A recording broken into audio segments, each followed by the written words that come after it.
So thank you very much to the organizers for inviting me to give this talk today. I will be talking about global anti-cancer drug discovery and development trends and how Eurofins as a CRO organization can help you with your drug discovery programs. What we'll cover today is aspects of drug discovery and development in a general overview, some of the activities that are required to discover a new drug and to take it through into clinical development. We'll discuss some of the current trends in oncology and, in fact, the impact that COVID-19 has had on drug discovery, but also some of the longer-reaching impact that it may have going forward. We'll also discuss driving success in oncology therapeutic development and how we as a CRO can actually help your drug discovery programs. And then lastly, we'll delve into looking at how to develop safer, more effective drugs. So to start with, looking at drug discovery and development.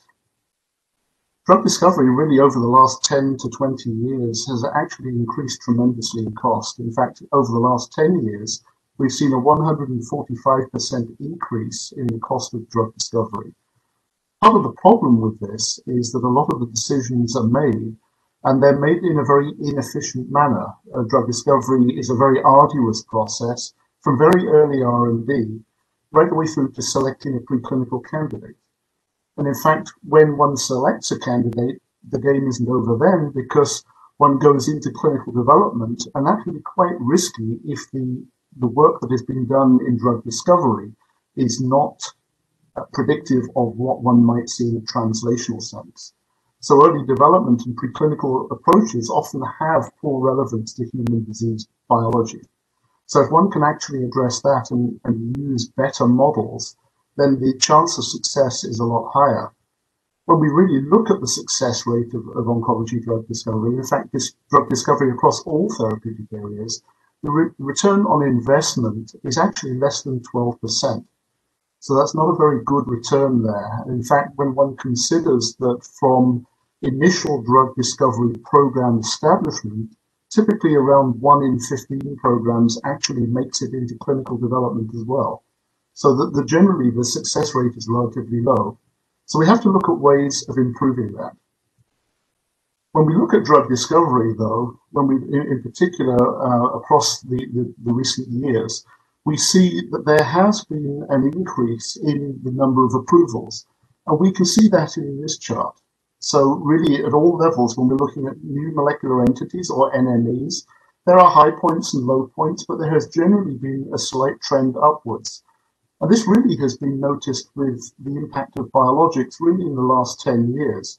We've seen a tremendous increase in the number of biologics approved.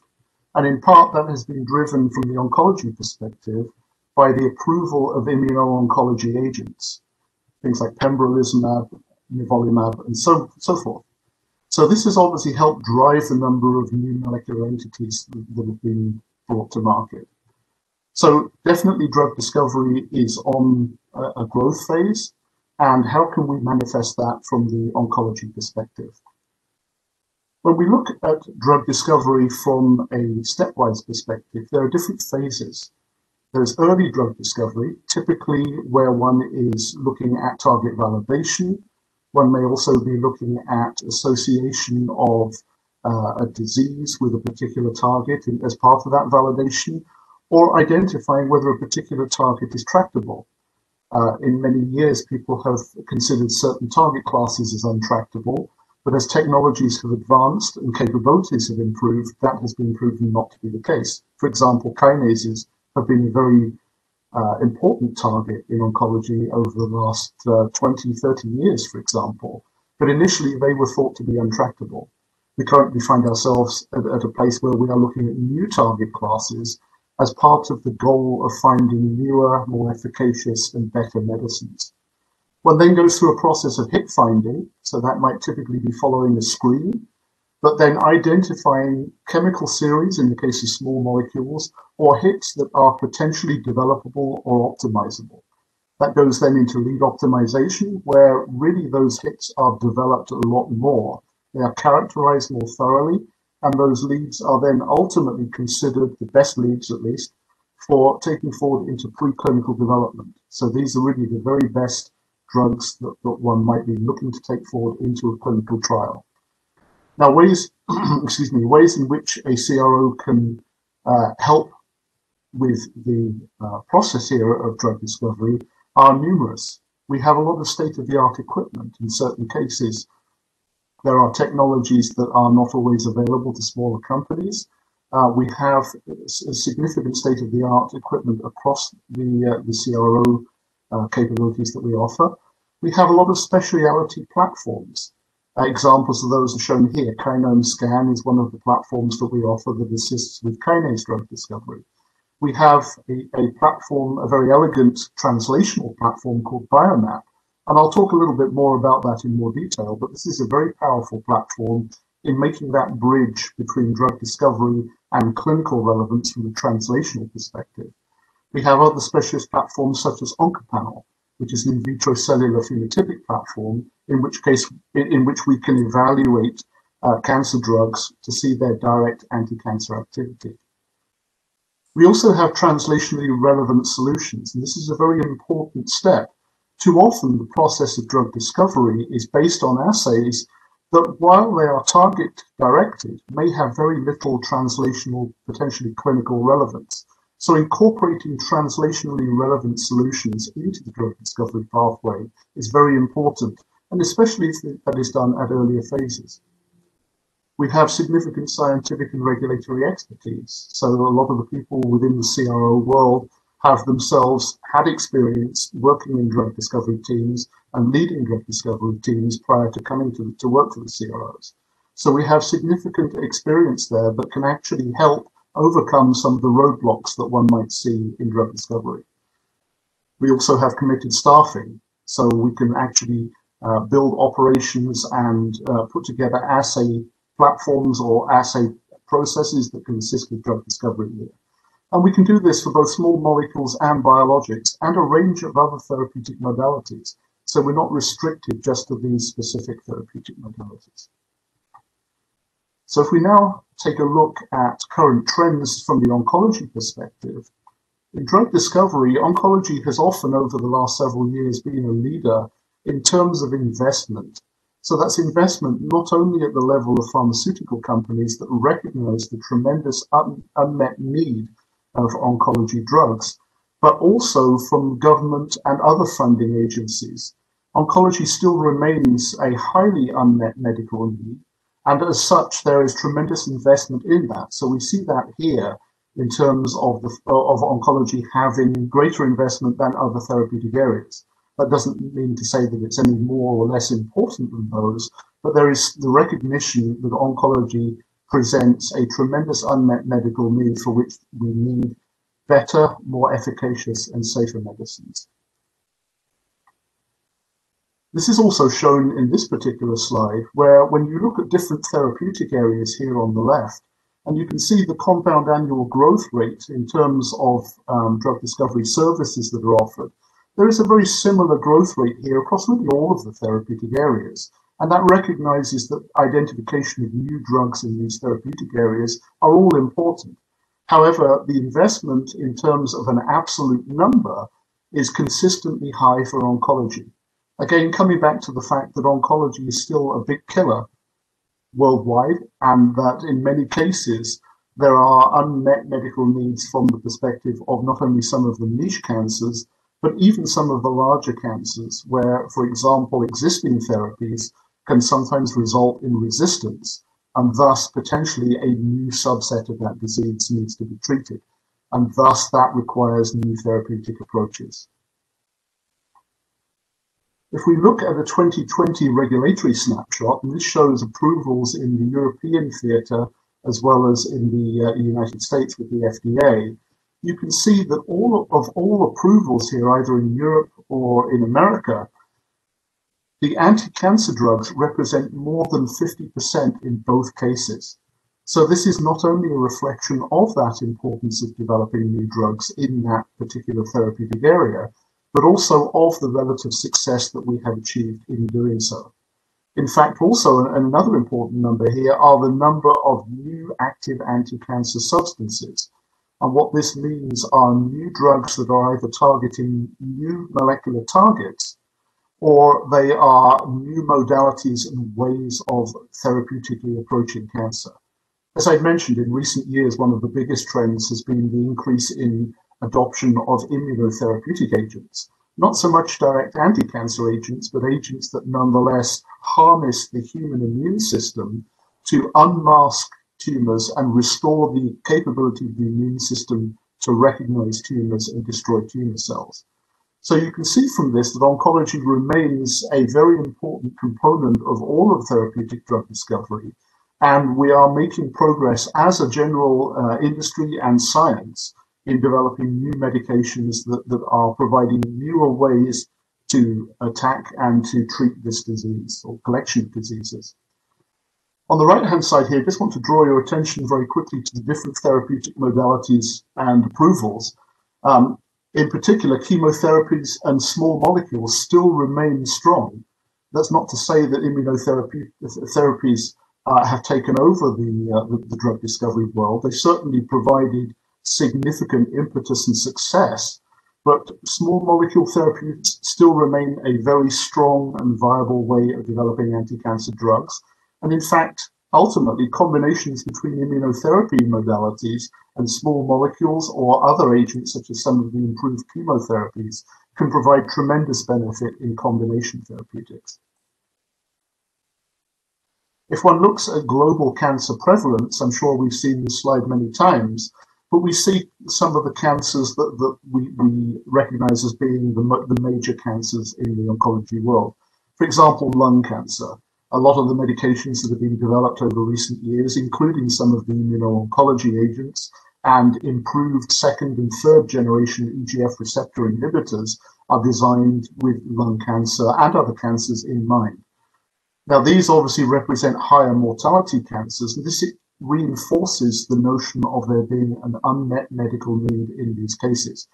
The drug discovery world has to do a better job of developing medicines faster, developing better medicines and safer medicines. The safer the medicines are, the more likely they potentially can be used in combination with other agents to provide even greater impact in treating these diseases. We then go through some of the other major types, such as colorectal cancer and prostate cancer, towards those that are of greater and highest prevalence. So again, when one looks at a lot of the newer drugs that have been approved for treatment of, in this case, breast cancer, we see that reflected in things like the CDK4 and CDK6 inhibitors, as well as some of the other agents that are now on the market to treat breast cancer. So collectively, an unmet medical need, but for different reasons. Either there are high prevalence or incidences of the cancer, or very, very high mortality rates. Now, that's not to say that we should forget these other cancers that are perhaps lower on the scale. They are all important. And in fact, there are many, many drug discovery programs that are designed to treat each of these different cancers, and many that I'm not showing on this slide. So collectively, there is a lot of work to address different types of cancer. And in fact, some of the molecular targets in these less well-represented tumors can cross over into some of these larger cancers. For example, agents that are developed to treat some of these particular cancers may also have application in some of these bigger cancers. If we now take a moment to think about COVID-19, I think it's fair to say that everybody has been affected around the world by COVID-19 over the last year and a half. And the question then is, has that had an effect on oncology drug discovery or the need for new and better oncology medications? So if we look at the number of oncology candidates in active research programs over the last 15 years, we see that there was in fact actually quite an increase since 2014 in the number of new programs. And this is really true around the world, regardless of where you are located. Unfortunately, with COVID-19 and the SARS-CoV-2 virus taking the world by grip in 2020, we saw a significant decrease in all cases where drug discovery programs and active research programs were actually diminished. Part of that was because researchers couldn't get into their labs. Part of it was because of diverted funding and resources looking at treating the SARS-CoV-2 virus, or developing better anti-inflammatory agents to treat some of the symptoms that are related with COVID-19 disease. Now, if we look, unfortunately, at another aspect of COVID-19, we see this particular picture. Because there was isolation and the need to quarantine, but also an inherent fear and an understandable fear, given how little was known about COVID-19, in people going out and getting preventive screenings. For example, mammograms with breast cancer, pap smears pap tests in cervical cancer, colonoscopies, and even CT scans for lung. You can see in all cases there was a decrease in the number of people that went to have those predictive and diagnostic type screenings.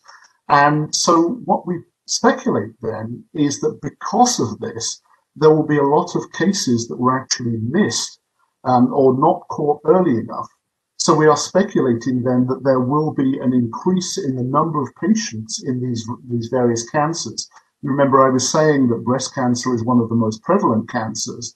So the number of predicted new patients as a result of missing these preventive screenings will be significant over the years to come. As a result, we think that that may actually result in increased spending and increased investment in oncology drug discovery to get it back to where it was pre-COVID-19. As a result, that then requires much greater efforts to get more efficacious and safer drugs to market to treat patients anyway, but also these increased number of patients that unfortunately we think we may see over coming years.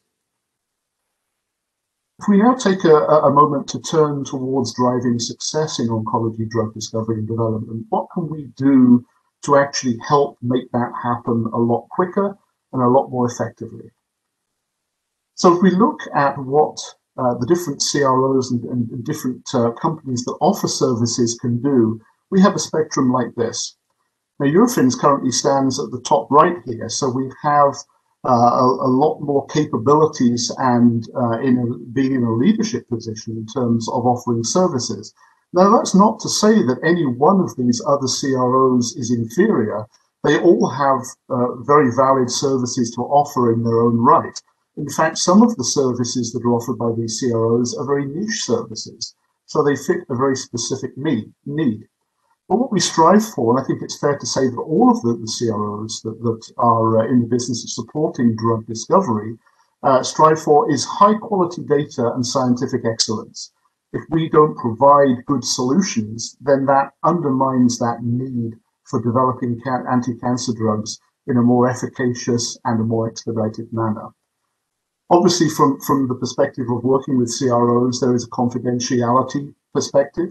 Every project that we deal with is treated with the utmost of confidentiality, because at the end of the day, one has to still remember that drug discovery companies are businesses in their own right. So they do want to be able to develop good drugs, but there is a confidentiality need for their projects. As I've mentioned, we do have the ability to provide expert guidance, and that's again true of all of these CROs.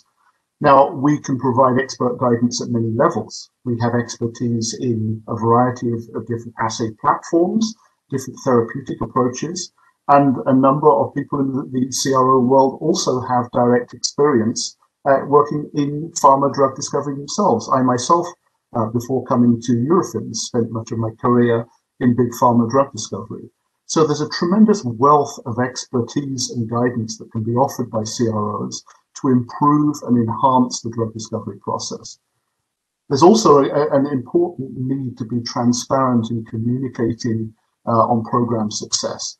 And what I mean by that is getting the data out to our clients, that is yourselves, and to do that in a clear and seamless manner, and to show how programs are moving forward so that good decisions can be made and to take the drug program to the next step in as rapid and as reliable a manner as possible.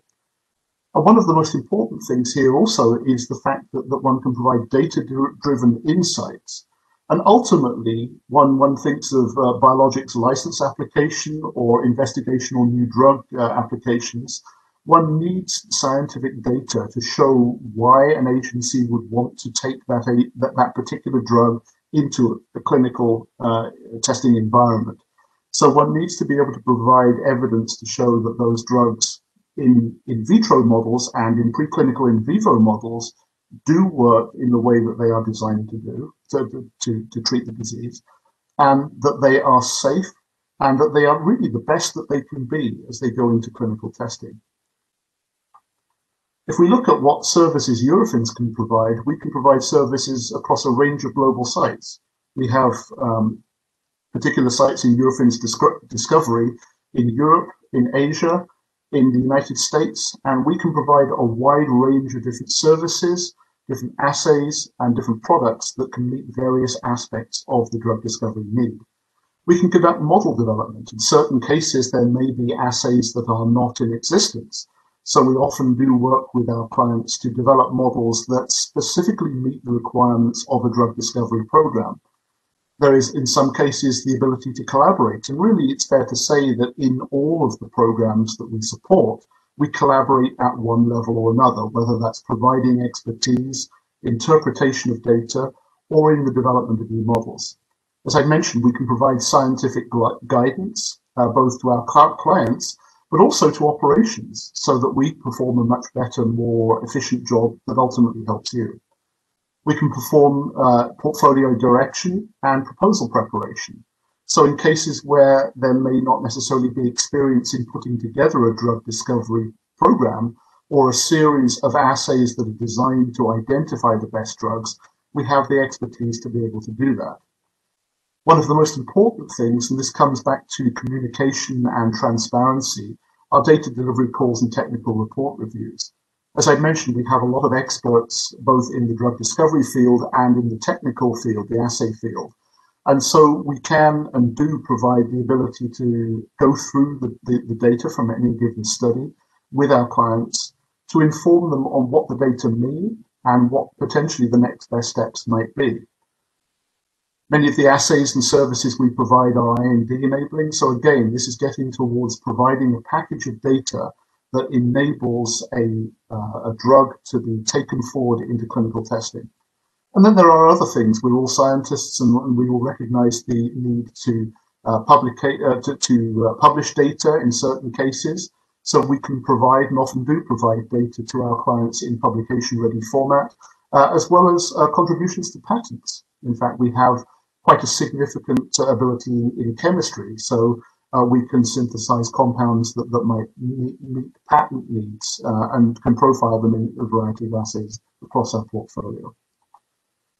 As I mentioned, we can really help at just about every step of drug discovery, and I'm not really going to go into great detail on any one of these bullets, but we can fulfill things like biomarker evaluation for early drug discovery and some of the target validation type studies that might be needed. We can use a variety of technologies to do that. We can support high throughput screening. We can evaluate how compounds or therapeutics are acting, the mechanism of action at their target, or if their target is not known, to try and identify that mechanism of action. We can perform significant services around lead optimization, both, as I've mentioned, in terms of synthetic and medicinal chemistry, but also in terms of a whole wealth of different assays and services that not only help monitor and provide SAR information to develop better drugs as part of that optimization process, but also to more fully understand what those drugs are doing, with the goal ultimately to understanding what they will do in a therapeutic environment. We can also, from that angle, provide preclinical resources. We can provide things like candidate scale-up for small molecules, and in fact now also are getting more involved with biologics, with the increase in biologic therapeutics, not only in oncology, but in many therapeutic areas as well. It's important before going into clinical studies that the full toxicity signature is known, because that can otherwise be a showstopper in terms of premature termination of a program in clinical testing. So we can perform toxicity signature type analyses, as well as a variety of other different analyses that get to better understanding how an agent might behave when it goes into a human being. A key one for biologics, of course, is immunogenicity. It might be a very good potential biologic, whether it's a monoclonal antibody or a peptide drug, and works very well in some of these other assays. But if it has the potential to cause an immunogenic response, a cytokine storm, we heard a lot about last year with COVID-19, that will not be a good drug. So addressing these kinds of things are just as important as developing an agent that is efficacious and that actually modulates the target in question for the disease that is being addressed. Now, in terms of some of the specific platforms, I'm not going to go through every platform we have, but some that are more relevant to oncology drug discovery. We have a platform called PathHunter. And PathHunter uses a proprietary technology called enzyme fragment complementation. So two fragments of an enzyme will actually come together when those two different fragments are able to do so. And that may be because they are either on different proteins or the one fragment is isolated in a certain part of the cell. And for example, when the cell is killed, that fragment then is available to the supernatant outside, where the other fragment comes into contact and creates a signal. So with this, we can actually put together, and we have a wide portfolio of assays to address a variety of different targets in a PathHunter assay. And I'm just showing on the right-hand side here a couple of graphs to show. In the top right, showing how we can look at small molecule inhibitors of checkpoints. So you can see here that we have applications that are relevant to immuno-oncology, as well as a variety of other signal transduction and protein-protein interactions, but also that these assays are highly robust. So this is shown here in the right, bottom right-hand side, where we're looking at this particular example for a PD-1 signaling assay. So this is actually an N of 3 runs that are actually superimposed upon each other. So highly reproducible assay platforms. As I've mentioned here in some of the middle bullet points, we have a variety of different applications of these PathHunter assays, but collectively what they represent are what we call mechanistic assays. They show whether a particular drug is acting on its target in a cellular sense. So, for example, I've mentioned that kinases have long been a popular target for oncology. There are a wide number of oncogenic kinases that are very viable targets for oncology drug discovery. So we have assays to address that. We have assays, as I've mentioned, to evaluate the effect of immuno-oncology agents. In relatively recent years, there's been a resurgence of interest in nuclear hormone receptors, in particular androgen receptors for treating prostate cancer, but also other applications of nuclear hormone receptors. So we have assays to meet that need. Basically, wherever there is emerging medical need from the fundamental of a cancer type, that may dictate the target types that are being addressed. And with those target types, if we don't have existing assays, we're always developing new assays that can then meet the need for drug discovery in those areas. Now, lastly, we also have aspects of PathHunter that can be used for pathway screening and profiling. So collectively, these help to understand how a drug is working in a cellular environment that shows a step beyond the straightforward biochemical type assays that we typically use in early stages of drug discovery. So this is a very valuable tool in understanding how an agent works within a cellular context. If we look at some of the other platforms we have, I've mentioned kinases having been a long time popular and relevant target class for oncology drug discovery. We have a couple of different platforms to evaluate kinase inhibitors. A kinome scan platform looks at the binding of inhibitors to kinases. So one can see then different aspects of how a drug works, from things like quantification of the KD or the binding constant. We can look at potency and selectivity. We have a wide range of kinases represented in this platform. So not only can we look at potency, we can look at selectivity. And this is a very rapid screen, so this is amenable to higher throughput type assays. Now, in addition to binding, we can also look at enzymatic activity, or the effect of agents on enzymatic activity. And similarly, we have a very large number of kinases represented in this platform And this is a biochemical platform that looks at the effect of test agents on the kinase enzyme activity. So in these cases, one might be looking at inhibition, for example, in an ATP competitive manner or in other manners. And that can be modeled in some of these assays to identify potencies from the activity perspective. Of course, there are different advantages to each platform. For example, KinomeScan can potentially evaluate interrupters that disrupt the interaction of kinases with other agents, and it may, with other partners, and it may not necessarily be their direct substrate. Kinase profiler, as I mentioned, is more of an activity base, but collectively between the two platforms provide highly complementary approaches to fully characterizing how kinase drugs could work. Just mention a little bit here about KinomeScan. This is a more in-depth view of KinomeScan. So it is like I said, a medium to high throughput format that uses a qPCR readout. And I'm not going to go into great details to the specifics here, but this is a very valuable platform that can evaluate the effect of or the binding of agents to a wide variety of kinases. Now, one thing that's important to remember about this, but also the kinase profiler platform, and unfortunately with oncology drug discovery, is while there are certain kinases that are mutated in cancer or overexpressed in cancer, with a lot of the kinase inhibitors, prolonged treatment often leads to the generation of resistance mechanisms. And one of those longer-term resistance mechanisms is the occurrence of mutations that get around binding of the drug in question. So those then effectively present new targets, even though the kinase itself may be the same target that was originally approached with the drug. A good example of that are the EGF receptor inhibitors. So the first generation EGF receptor inhibitors, alotinib, gefitinib, and things like that, were or are ATP competitive kinase inhibitors. But with their use, we have seen the emergence of other mutations that render those drugs inactive. So there has been a lot of work there to identify drugs that bind better or bind to the mutants that are generated as a result of prolonged exposure to those drugs.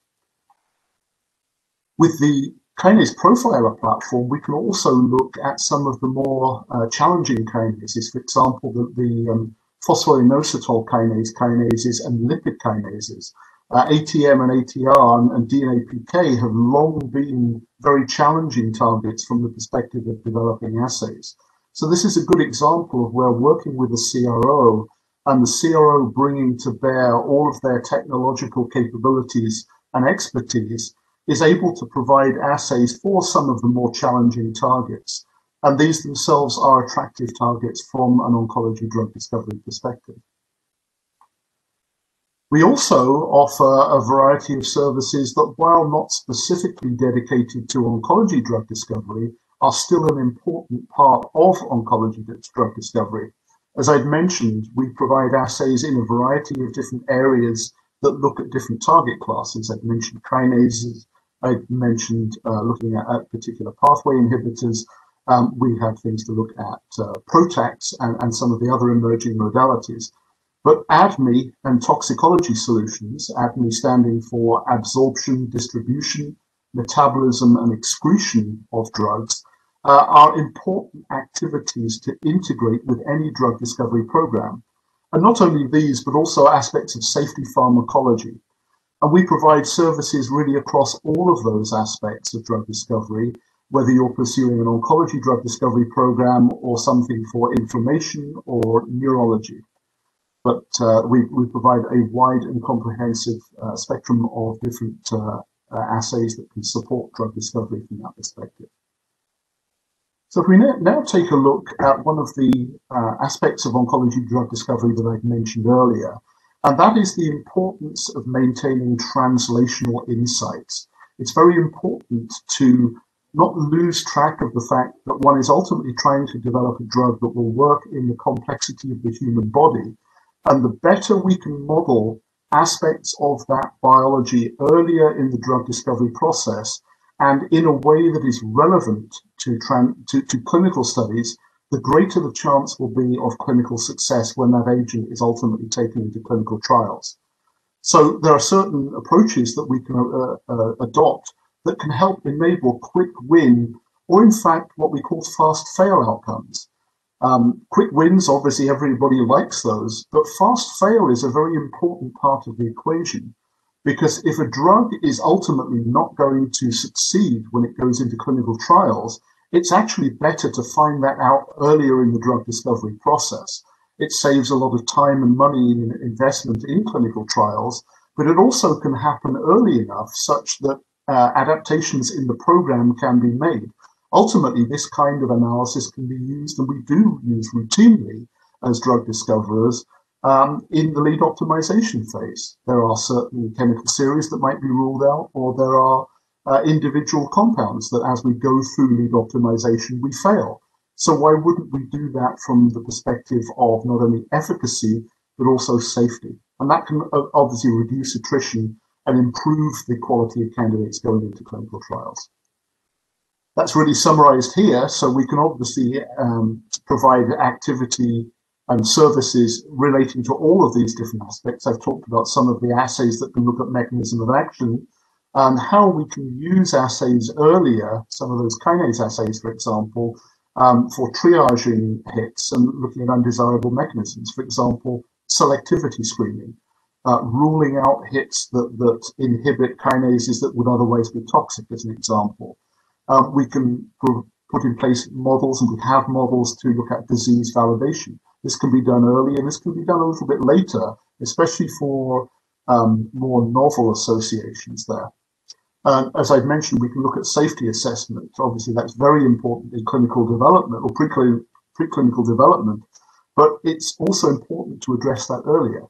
But the most important gap really is that translational gap. As I said at the start of the talk, a lot of the assays that we do, while they are good assays in their own right, they may not necessarily have the level of information that provides a translational ability to predict what might happen in a clinical scenario. And that translational gap is comprised of a number of different aspects. Knowing a mechanism and how an agent is working, it might be an agent that modulates a specific target, but it may also have polypharmacology. Adoption of phenotypic processes is also an important way of establishing translational ability to fill this gap. Phenotypic screening, obviously, over the last several years has become more of an important way of actually evaluating drugs as they go forward. But the translational side to things is very important in maintaining that success of going from a preclinical development into a clinical environment. Some of the assays that one might look at, this is just an example of a phenotypic assay that is used in a safety or in a toxicology perspective, is looking at micronucleus. So the formation of micronuclei is obviously an undesirable phenotypic effect, and this is something that we can screen for. There are obviously a wide variety of other assays that one can put in place, but this is just an example of one of the assay types that we would use. Now, one of the most important things when developing oncology drugs is understanding human disease biology and modeling it better in vitro. Now, we obviously have a number of standard assays that have been in use for years, but how can we put in place methods and assays that provide a better chance of success in a clinical environment by more accurately and translationally predicting the effect of those agents in vitro assays? So, we have a variety of platforms, in particular the Biomarker Platform, that looks at primary cell types. These are freshly isolated from human tissues, and they model a variety of different human disease states and different tissue biologies. As a result, those cells, because they come from primary sources, are not adapted or changed in the way that they live when grown on plastic. To that extent, they, from a molecular sense, they remember where they come from, so they model disease a lot more accurately. And they maintain their regulatory mechanisms, pathways, and really the fundamentals of cell biology that make them what they are. So this provides a good way of actually modeling human disease going forward. We can integrate a number of approaches, so that's not to say that we shouldn't use some of the other approaches. For example, here looking at EGF receptor targeted agents, we have functional assays. I've mentioned things like the Pathfinder assay. We have phenotypic assays to look at specific effects of these drugs on the inhibition of tumor cell viability or growth.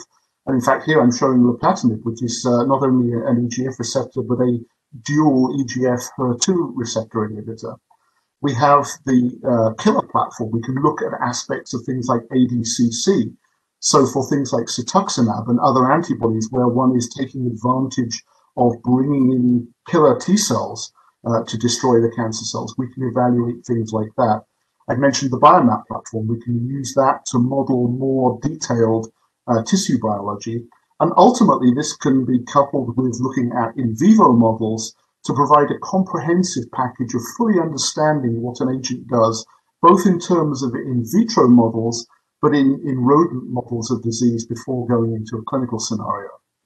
I've mentioned briefly the Oncopanel platform. This is an in vitro cellular phenotypic platform that is designed to look directly at anti-cancer agents. So we can look at things like viability or proliferation of tumor cells, and we can generate translational data from this. We can correlate drug response data of a wide range of human tumor cell lines with their genomic characteristics, ultimately to identify things like predictive genomic biomarkers.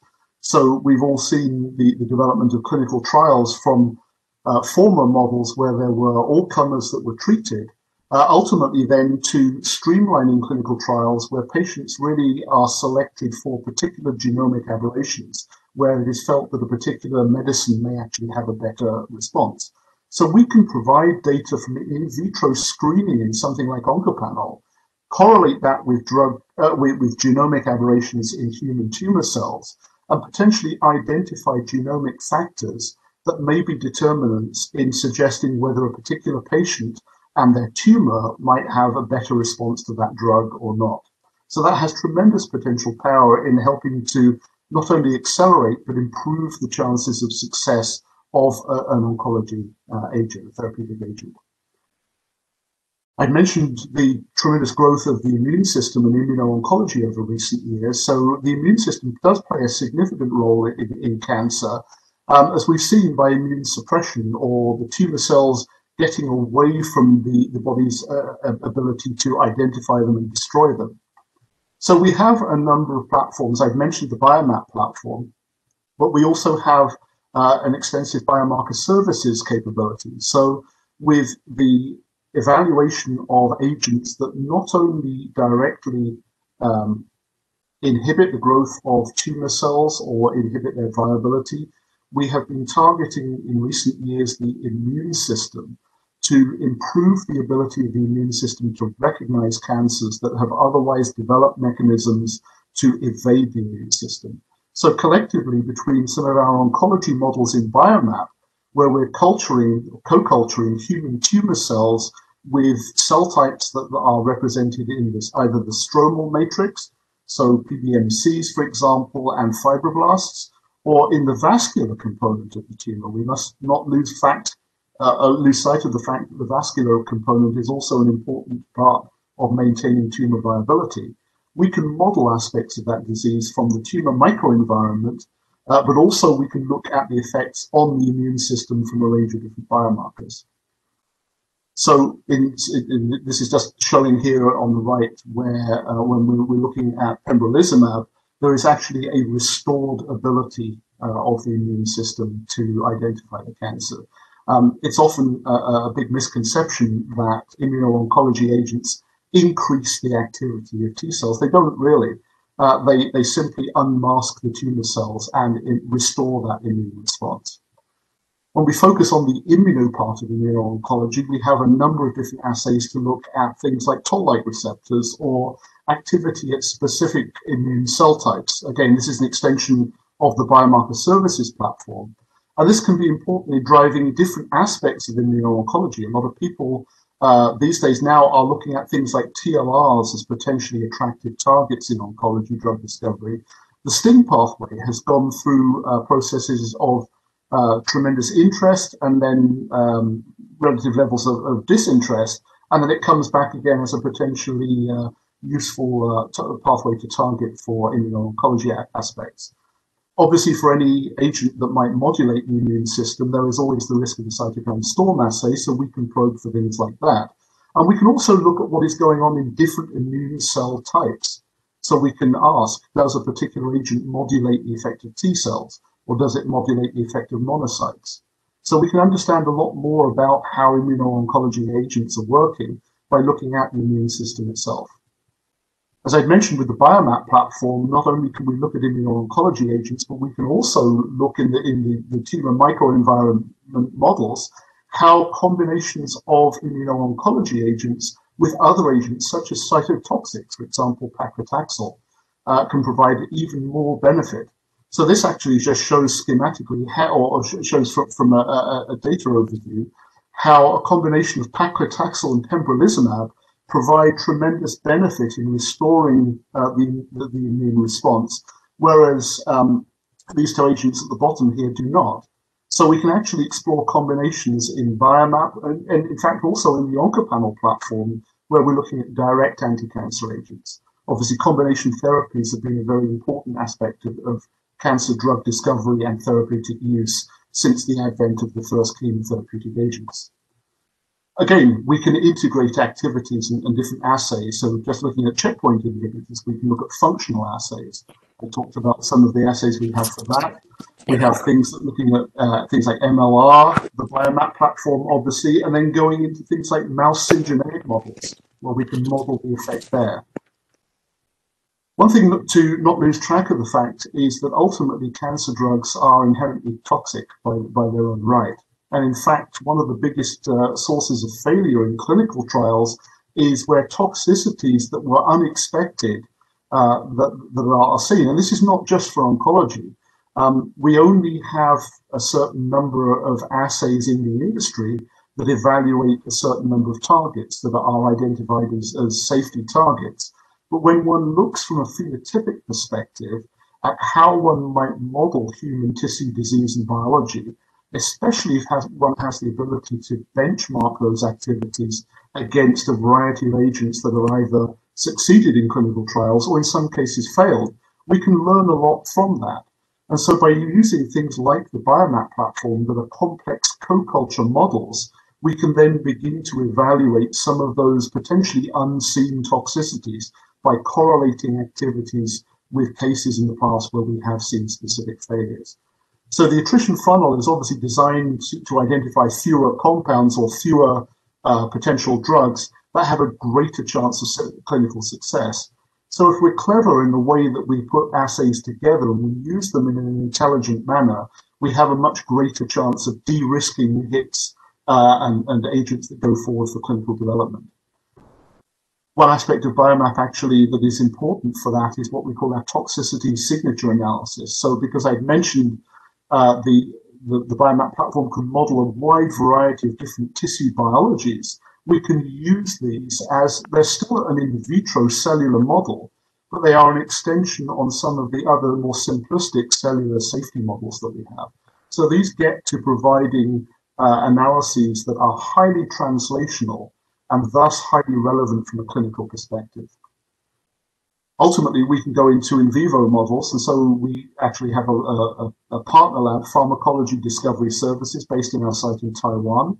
And Pharmacology Discovery Services offer a range of different human tumor types. Traditionally, straight xenografts have been the mainstay of oncology drug discovery, but obviously with the advent of immuno-oncology agents, syngeneic models in mouse models have become important. We offer a variety of different formats here. And then ultimately we can evaluate a range of different therapeutic types or different strategies, for example, epigenetic inhibitors that may themselves be designed to modulate key oncogenes or PROTAC strategies. So we can evaluate all of these in the in vivo models, having pre-evaluated them in some of our more advanced in vitro models. We can also look in those in vivo models at things like tumor immune cell responses. So again, relevant to immuno-oncology here, to see what agents are doing to the immune cell component in the tumor. We can also look at aspects of tumor biology that reflect the pharmacodynamic approaches of using a drug by looking at biomarkers. Does the drug get into the tumor? We look at PK. When it's in the tumor, does it do what it's supposed to do?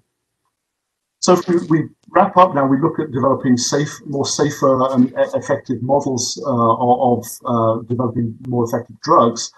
It's really a process of going from screening through a variety of different assays to ultimately measuring effects on efficacy, safety, superiority to what's in standard practice. One has to remember that ultimately phase 3 trials, a particular agent is evaluated against the standard of care for a particular disease. But the goal is not only approval, but clinical adoption. So really one needs to be able to show that a drug has activity and is superior. And that comes back to the overall goal that we have of developing better, safer, more efficacious drugs. Obviously, Eurofins is a very large CRO, so we have a wide array of different services, different assays, different products that support just about every aspect of drug discovery. So we have a wide range of assays that we can draw on, a wide range of experience. And although we are large, we treat every project as an individual drug discovery program. And so we treat each study and each particular program with the scientific integrity and detail that it deserves. But in fact, if there is the need to put together more complex drug discovery programs, we do have the ability to do that.